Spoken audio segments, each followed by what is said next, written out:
Are you a risk taker or are you a risk averter? And if you are a rational risk taker, how do you decide what is rational risk taking? This I consider the most important part of your management perspective, because this is something which Indians lack. Indians are generally risk averters. They are all the time looking for stability. I had been, when your dynamic director was professor at IIM, I've been there to address meetings. I've addressed the students of IIM. And I asked once in a gathering, in an informal gathering I had with them, as to why they put so much effort to get into IIM Ahmedabad. And invariably, the students gave me the answer that they wanted to get a good job. And they said that even getting married, we would have a better prospect if you had an MBA from IIM.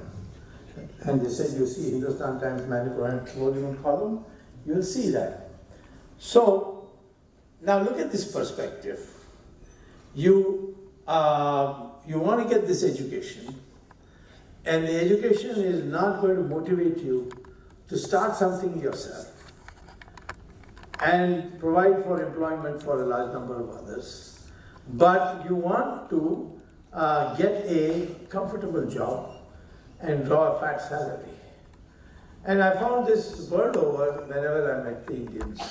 When I was teaching at Harvard, after my courses were over, exams were over, the final class, I would tell the students, what would you like to be now that you have done your coursework?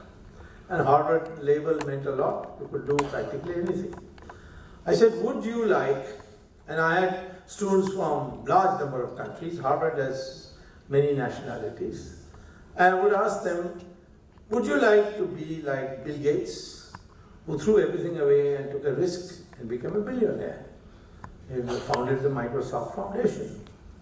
Of course, there are failures too, that you take this kind of a big risk, you may end up on the street.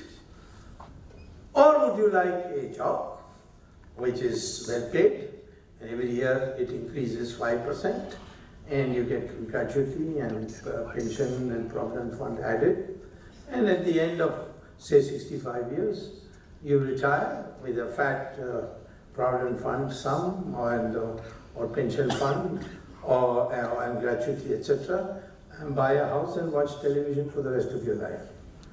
And throughout your life, you have this secure job. Now, when I used to ask the students this, at one end was the American student who would ask me, what's the probability I'll end up like Bill Gates, or what is the probability that I'll end up on the street? So it was a rational way of looking at it. He said, if you tell me the probability, I'll give you the answer. But the Indian student invariably told me that we like the second job. And where we get a steady salary, and which increases every year, and then we retire at 65. So I asked the Indian students, why? Why would you like guaranteed poverty like this? And back came the reply, well, it may be poverty, but it is guaranteed. That is what is important. So this craze for stability, the Indians have acquired because of this long 1,000 years of foreign rule in this country, and it has dented our psychology.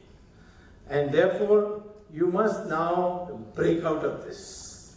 Yes, if you have other constraints, go and look for a job. But if you are truly dynamic and you have a developed mind for management, then think in terms of risk. So risk is an extremely important aspect of your management perspectives. And you can govern, deliver goods, only we take risk. We have, it's in politics too, it is the same thing. I must say our Prime Minister is constantly taking risks.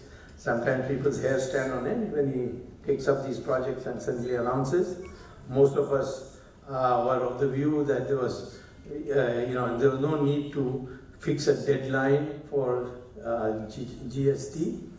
But he said, no, it has to be done. Take the risk. The demonetization took the risks.